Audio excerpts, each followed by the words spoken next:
இதயம் சரியில்லை. நாளைக்கு என்ன நடக்க போகுதுன்னு பார்க்கலாம். வாங்க வீடியோக்குள்ள போகலாம். பாரதி, உங்களை நான் சமீபத்திலேயே சந்திச்சிருந்தாலும் ஆதித்யா கூடயும் தமிழ் கூடயும் இருக்கும்போது நிறைய குடும்பமாக ரொம்ப ஃபீலிங்காக இருக்குதுங்கிறாங்க. அது எனக்கு ஏன் அப்படி தோணுதுன்னு தெரியல. உங்களை பற்றி தெரிஞ்சுக்கணும்னு தோணுது. உங்கள் கல்யாணம் அரேஞ்ச் மேரேஜா இல்லை லவ் மேரேஜா? நீங்கள் எங்கே பிறந்தீங்க, எங்கே வளர்ந்தீங்க, உங்கள் வீட்டுக்காரர் என்ன பண்ணிட்டு இருந்தாரு, நீங்கள் எங்கே தங்கியிருந்தீங்க, பிறந்த இடத்தையெல்லாம் சொல்ல முடியுமான்னு கேட்குறாங்க. இதையெல்லாம் கேட்ட பாரதி, என்னங்க சொல்கிறீங்க, இதையெல்லாம் நான் மறக்கணும்னு நினச்சிட்டு இருக்கேன். நீங்கள் திரும்பவும் இதை பற்றி பேசுகிறீங்களே, எனக்கு கஷ்டமாக இருக்குதுங்கிறாங்க பாரதி. ஓ அப்படின்னா நீங்கள் சொல்ல வேண்டாம், சரி விட்டுலாங்கிறாங்க.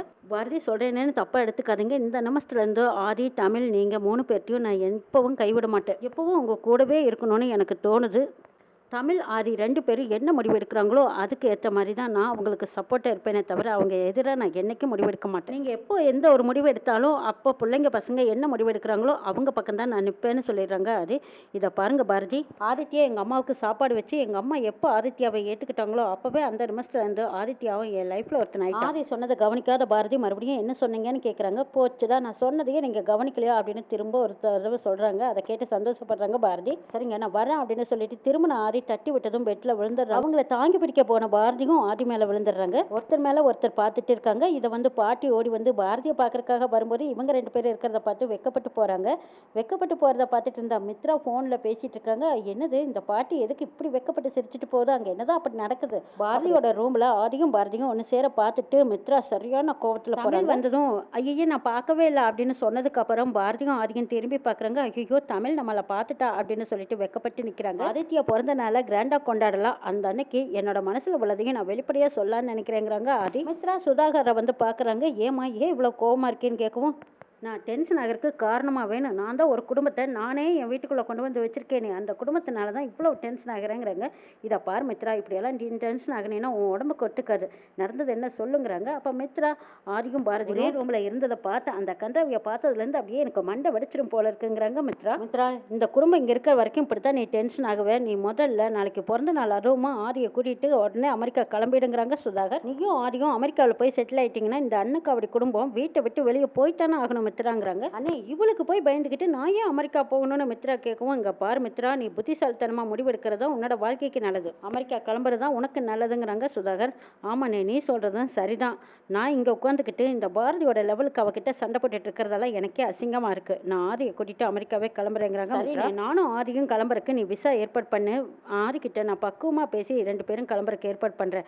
அப்படியே நான் ஆதிக்கிட்ட பேசினாலும் ஆதித்யாவோட ஆப்ரேஷன் முடியட்டும்னு சொல்லுவாரு. அதுக்கு என்ன பண்ணணுமோ அதை பத்தி நான் பேசுறேங்கிறாங்க மித்ரா.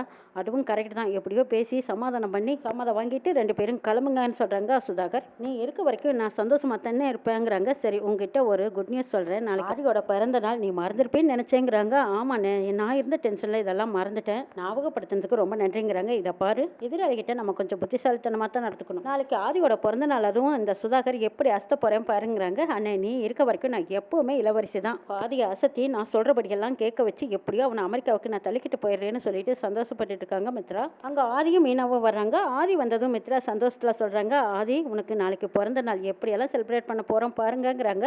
அப்போ ஆதிக்கு ஆதித்யாவோட பிறந்த நாளும் ஞாபகம் வருது. என்ன ஆதி, நான் பாட்டுக்கு சொல்லி சந்தோஷப்பட்டு இருக்கேன், நீ பேசாம ஏதோ ஒரு யோசனையில இருக்கே, என்னன்னு கேட்குறாங்க மித்ரா. நான் என்னோட பிறந்த நாளையே மறந்துட்டேங்கிறாங்க ஆதி. உங்க பிறந்த நாள் அதுவுமா நான் எப்படி எல்லாம் செலிப்ரேட் பண்ண போறேன் தெரியுமா, நாளைக்கு நம்ம கல்யாண நாளையும் நான் சொல்ல போறேங்கிறாங்க மித்ரா. நாளைக்கு இது நம்ம 2 பேத்துக்குமே ரொம்ப ரொம்ப முக்கியமான நாள், இதை என்னைக்கு நம்ம மறக்க கூடாதுங்கிறாங்க மித்ரா. என்ன ஆதி, நான் பாட்டுக்கு சந்தோஷமா சொல்லிட்டு இருக்கேன், நீங்க பாட்டுக்கு ஏதோ யோசனையிலேயே இருக்கீங்களேன்னு கேட்குறாங்க மித்ரா.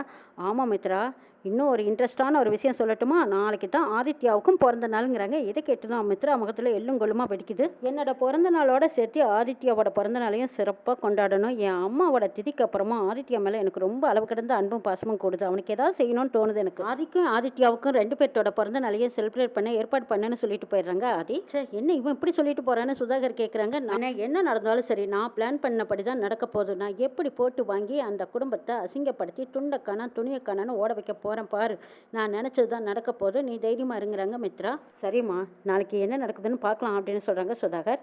இங்க மீனா இந்த விஷயத்த கேட்டதும் பாரதி ரூமுக்கு பாரதி கிட்ட சொல்லலான்னு வராங்க. அங்க பாட்டியும் லட்சுமியும் இருக்காங்க. பாட்டி கிட்ட பாரதி எங்கேன்னு கேட்குறாங்க. பாரதி கிட்ட என்ன சொல்ல வந்த, எங்க கிட்ட சொல்லுங்கிறாங்க. அதுக்கு எனக்கும் 1000 இருக்கும், அந்த ரகசியத்தெல்லாம் உங்ககிட்ட சொல்ல முடியுமாங்கிறாங்க. அடி என்னடியம்மா இப்படி கேட்டுட்ட, காலம் காலமாக ரகசியத்தை என் மனசுலயே வச்சு பூட்டி வச்சிருக்கேன். எத்தனையோ ரகசியம் என் மனசுக்குள்ள இருக்கு. இதுவும் ஒன்றா இருக்கட்டுமே, நீ சொல்லு, நான் தெரிஞ்சுக்கிறேங்கிறாங்க பாட்டி. சரி பாட்டி, நான் சொல்ற ரகசியத்தை கேட்டுட்டு நீங்க எனக்கு உதவி பண்ணுவீங்களான்னு கேட்குறாங்க. நான் உனக்கு எப்படி உதவி பண்றேன் பாரு, நீ முதல்ல ரகசியத்தை என்கிட்ட சொல்லணும் பாட்டி கேட்குறாங்க. அட, நம்ம வீட்டில் ஆதி இருக்காங்களா, அவங்களுக்கு ஏற்கனவே கல்யாணம் ஆயிடுச்சுங்கிறாங்க மீனா. ஆதிக்கு கல்யாணமான விஷயத்த நீ பாரதி கிட்ட சொல்லிட்டியாங்கிறாங்க. அதெல்லாம் ஏற்கனவே பாரதி கிட்ட சொல்லிட்டேன். பாரதியும் நானும் தான் ஆதிக்கு கல்யாணமான பொண்ணை யாருன்னு கண்டுபிடிக்கலான்னு இருக்கோம்னு சொல்றாங்க. இதை கேட்டதுமே பாட்டி, ஆட இது வேறையா, சரி சரி கண்டுபிடிச்சிருவீங்களாங்கிறாங்க. நீங்கள் 2 பேரும் சேர்ந்து கண்டுபிடிச்சிருவீங்களான்னு பாட்டி கேட்குறாங்க. நாங்கள் 2 பேரும் கண்டுபிடிச்சிருவோம். நாளைக்கு ஆதியோட பிறந்த நாளுங்கிறாங்க. ஆமாம், ஆதித்யாவுக்கு நாளைக்கு தான் பிறந்த நாள். தான் பாட்டி, ஆதியோட பிறந்த நாளை மித்ரா சிறப்பாக கொண்டாடணும்னு ஆசைப்பட்டுட்டு இருக்காங்கிறாங்க. சரிம்மா, அதுக்கு இதுக்கு என்ன சம்மந்தம்னு பாட்டி கேட்கும்போது, இருக்கு பாட்டி, ஆதியோட பிறந்த நாள் அதுவுமா அந்த பொண்ணை கண்டுபிடிக்கிறதுக்கு ஒரு குழு கிடைச்சிருக்குதுங்கிறாங்க. அப்படியா, அது என்னது அப்படின்னு லட்சுமி அம்மா கேட்கவும், ஆதிக்கு உயிருக்கே ஆபத்து இருக்கிற மாதிரி 9 வருஷத்துக்கு ஒரு கண்டம் இருக்கான். ஆதி அந்த கண்டத்தை கடந்து வரணும்னா காஞ்சிபுரத்துக்கு பக்கத்தில் இருக்கிற துர்க்கையம்மன் கோயிலில் ஒரு மண்டலத்துக்கு வச்சு பூஜை பண்ணின கயிறு கொண்டு வந்து ஆதி கையில் கட்டுவாங்களாம். 9 வருஷமும் மறக்காம ஆதியோட பிறந்த நாள் அதுவுமா அவன் கையில கட்டணுமா. அது மட்டும் இல்ல, நடக்க முடியாம இருந்த போது கூட அந்த பொண்ணு ஆதியோட கையில கொண்டு வந்து கட்டியிருக்காங்களாம். இதை இன்னமும் அவர் பெருமையா சொல்லிட்டு இருக்காரு. இந்த வருஷமும் அந்த கயித்தை கொண்டு வந்து ஆதி கையில கட்டுறதுக்கு அந்த பொண்ணு வருவல்லங்கிறாங்க.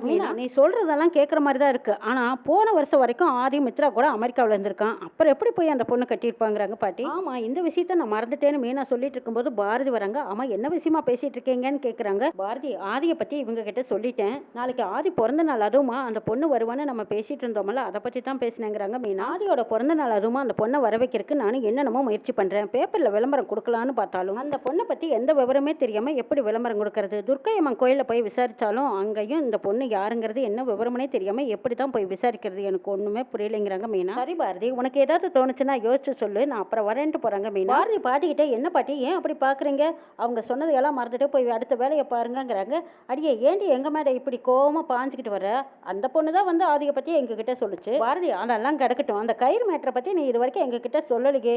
ஆமா, ஆதித்யாவை 5 வருஷம் நீ பார்க்கவே இல்லை. அப்படி இருக்கும்போது ஆதித்யா கையில நீ எப்படி அந்த கைத்தை கட்டியிருப்பேன்னு பாட்டி கேட்குறாங்க. இதை பாருங்க பாட்டி, ஆதித்யாவுக்கும் ஆதிக்கும் ஒரே நல்ல பிறந்த நாள். 2 பேர்த்துக்கும் ஒரே மாதிரியான ஜாதகம் தான்.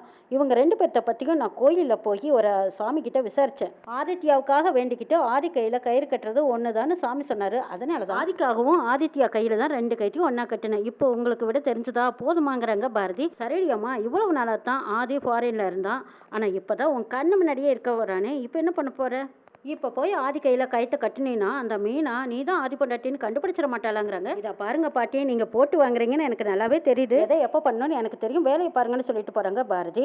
லட்சுமி, இவ சரியான கல் நெஞ்சக்கறி. இத்தனை வருஷமா இவ கூடயே இருந்தோமே, இதை பத்தி ஏதாவது நம்மக்கிட்ட மூச்சு விட்டாலான்னு பாருங்கிறாங்க. எது எப்படி ஆனாலும் சரி, ஆனா ஆதி பாரதி மறக்கவே இல்லை. 5 வருஷமா அவருக்காக வேண்டிக்கிட்டு கயிறு கட்டியிருக்கா. அது மட்டும் இல்லை, இவ்வளவு வருஷத்துக்கு அப்புறம் 2 பேர்த்தையும் கடவுளா ஒன்று சேர்த்திருக்காரு. 2 பேரும் ஒன்னா சேர்ந்து சந்தோஷமா வாழ்ந்தாங்கன்னா நமக்கு அதுவே போதுங்கிறாங்க லட்சுமி. ஆதித்யா எழுதிட்டு இருக்கும்போது ஆதி வந்து, உனக்கு நாளைக்கு பிறந்த நாள், என்ன வேணாலும் கேளு, அப்பா உனக்கு வாங்கி தரேங்கிறாங்க. அப்படியா, எனக்கு என்ன கேட்டாலும் வாங்கி தருவீங்களாப்பா? வேணாலும் கேளு, வாங்கி தரேன்னு சொல்றாங்க. பலூனு, சாக்லேட்டு, விளையாட்டு பொம்மை எல்லாம் வேணும்னு கேட்குறான். இன்னும் வேணாலும் கேளு, என்ன வேணாலும் நான் வாங்கி தர தயாரா இருக்கேங்கிறாங்க. இதை கேட்ட ஆதித்யா ரொம்ப சந்தோஷத்துல, சரிப்பா எனக்கு ரொம்ப சந்தோஷமா இருக்கு, நான் விளையாட போறேன்ட்டு போறாங்க. அதை பார்த்துட்டு இருந்த பாரதி வந்து ஆதிக்கிட்ட சொல்றாங்க, எதுக்கு அவங்க கேட்டதெல்லாம் வாங்கி தரேன்னு சொல்றீங்க? ஆதித்யாவோட பிறந்த நாளை நாங்க வீட்லயே சிம்பிளா கொண்டாடுவோம், நீங்க ரொம்ப பெருசா ஆசையை கட்டுறீங்கிறாங்க. பிறந்த தானே பாரதி, கொண்டாடுனா என்னங்கிறாங்க. அதெல்லாம் வேண்டாம், கோயிலில் போய் அர்ச்சனை பண்ணிட்டு 4 பேர்த்துக்கு திருப்தியா சாப்பாடு வாங்கி கொடுத்துட்டு அவன் திருப்திக்காக வீட்டில் வந்து கேக் வெட்டலாம். இதை பாருங்க பாரதி, நீங்க என்ன வேணாலும் சொல்லுங்க, நாளைக்கு என்னோட பிறந்த நாள் இருக்கு. என்னோட பிறந்த நாள் அதுவும் ஆதித்யாவோட பிறந்த நாளையும் நான் கிராண்டா கொண்டாடலான்னு இருக்கேன். ஆதித்யாவோட பிறந்த நாளை சிம்பிளா கொண்டாடணும்னு நினைச்சீங்கன்னா என் பிறந்த நாளும் கொண்டாட வேண்டாம், இதுக்கப்புறம் உங்க விருப்பம்னு சொல்லிட்டு போயிடுறாங்க ஆதி. பாட்டி வந்து பாரதியை திட்டுறாங்க, ஏண்டி உனக்கு என்னதான் பிரச்சனை? பையனோட பிறந்த நாளை சிறப்பாக கொண்டாடணும்னு நினைக்கிறான், நீயே தடை போடுற. என்ன பேசினாலும் பேசக்கூடாதுன்னு வேற தடை போடுற, என்னதான் பண்றதுங்கிறாங்க பாட்டி. பாட்டி, எல்லா மொழியும் நீங்க வாய் பேசாதீங்க, இது என்னோட வாழ்க்கை, யாரும் பேசக்கூடாதுங்கிறாங்க பாரதி. ஆமாமா, இது உன்னோட வாழ்க்கை தான். என்னோட வாழ்க்கை வேற, இங்க நிக்கிறாள் லட்சுமி, இவளோட வாழ்க்கை வேற. இப்படியெல்லாம் நீ சென்டிமெண்டா பேசி எல்லாத்துக்கும் நீ தடை போடுவேன், இதையெல்லாம் நாங்க பார்த்துக்கிட்டு அமைதியா இருப்போம்னு நினைச்சிட்டு இருக்கிறியா? இதா பாரடி பாரதி, உன் வாழ்க்கையில என்ன நடந்தாலும் நாங்க கேட்போம், கேட்கக்கூடாதுன்னு சொன்னேன் பல்ல தட்டி கையில கொடுத்துருவேன், பார்த்துக்கோ. உன் வாழ்க்கையில எது நடந்தாலும் நாங்க வந்து கேட்க வருவோன்ட்டு போறாங்க பாட்டி. பாட்டி, ஒரு நிமிஷம் இருங்க, எனக்கு சத்தியம் பண்ணி கொடுங்கிறாங்க. எதுக்குடி எப்படி எதுக்கு சத்தியம் பண்ணி கொடுக்கணும், என்ன எதுவும் சொல்லக்கூடாதுன்னு சொல்கிறேங்கிறாங்க. ஆமாம் பாட்டி, நாளைக்கு என்ன நடந்தாலும் சரி எக்காரணத்தை கொண்டு நீங்கள் 2 பேரும் வாய் திறக்கக்கூடாது, சத்தியம் பண்ணுங்கங்கிறாங்க. தமிழையும் ஆதித்யாவும் கூப்பிட்டு வச்சு இவங்க 2 பேர்த்து பேர்லையும் நீங்கள் சத்தியம் பண்ணித்தான் ஆகணும், சத்தியம் பண்ணுங்க, உண்மையை எதுவும் உங்களால் வெளியில் வரக்கூடாதுன்னு கேட்குறாங்க பாரதி. பாரதி சொன்னதை கேட்டதும் பாட்டியும் லட்சுமியும் அதிர்ச்சி அடைகிறாங்க. இங்கே தமிழ் ஆதித்யா 2 பேரும் எதுக்காகமா எங்கள் மேலே சத்தியம் கேட்குறீங்கன்னு கேட்கவும் அதெல்லாம் ஒரு காரணம் இருக்குன்னு சொல்லி சமாளிக்கிறாங்க பாரதி. ஆதியும் ஆதித்யாவோட பிறந்த நாள் அதுவுமா ஆதி கண்டுபிடிச்ச உண்மையை வெளிக்கொண்டு வர போறாங்க. இதை கேட்டு பாரதியை அதிர்ச்சி அடைய போறாங்க. மித்ரா உறைஞ்சு போய் நிற்கிறாங்க. இன்னும் என்னெல்லாம் நடக்க போகுதுங்கிறதையும் நாளைக்கு சொல்ல பார்க்கலாம்.